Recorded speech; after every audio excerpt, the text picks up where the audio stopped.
Je, unajua kwamba bustanini kwako kuna mimea inayoweza kuwa pambo, lakini ikitumika vibaya inaweza kuwa hatari kwa afya yako? Wengi tunafurahia rangi za maua, lakini kuna mkanganyiko mkubwa kati ya maua saa nne na yale ya periwinkle. Leo nitakufunulia siri za maua saa nne, na muhimu zaidi nitakuonya kuhusu mmea wa periwinkle ambao watu wengi wanauchanganya nao kwa hatari. Usiondoke, kwa sababu elimu hii inaweza kuokoa maisha yako au ya ndugu yako.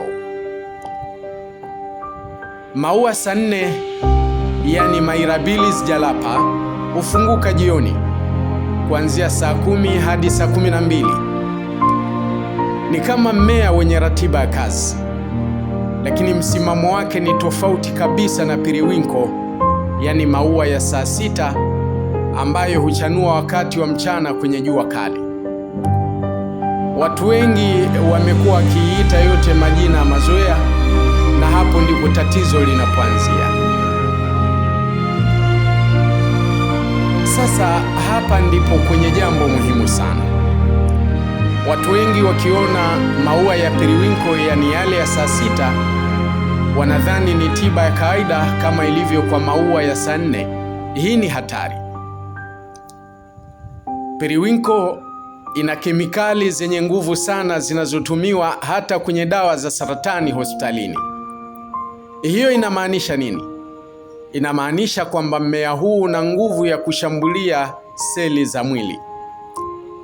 Ukitumia kiholela kwa kumeza kama tiba nyumbani, unaweza kuharibu figo zako au mfumo wako wa fahamu.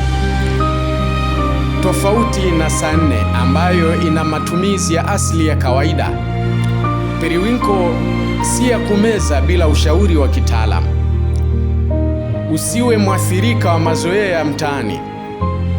Mmea unapoonekana mzuri haimaanishi kuwa ni salama kumeza. Wataalamu wa mimea tiba, yani ethnobotany, wanaendelea kuchunguza kemikali za mimea hii.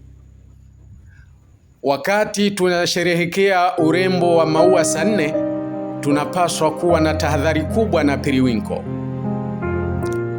Je, wewe ulishawahi kusikia mtu akitumia maua haya kama tiba? Andika kwenye maoni hapo chini, na kama umewahi kuyachanganya, sema nimejifunza, ili wengine wajue kuwa hii ni mimea tofauti yenye sifa tofauti.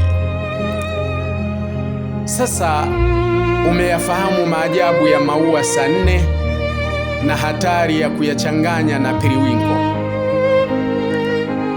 Ni swali gani limekujia sasa hivi kuhusu mimea hii miwili? Andika kwenye maoni. Na kama umejifunza jambo jipya leo, bonyeza like, share na follow ili watu wengine wasidhurike kwa kuchanganya mimea. Usisahau kuandika sehemu ya pili kama ungependa nifanye video inayochambua mimea mingine inayofanana kimuonekano lakini ina madhara tofauti. Mimi ni Ramadhani Mtungwe. Asante kwa kutazama. Tukutane kwenye kipindi kijacho.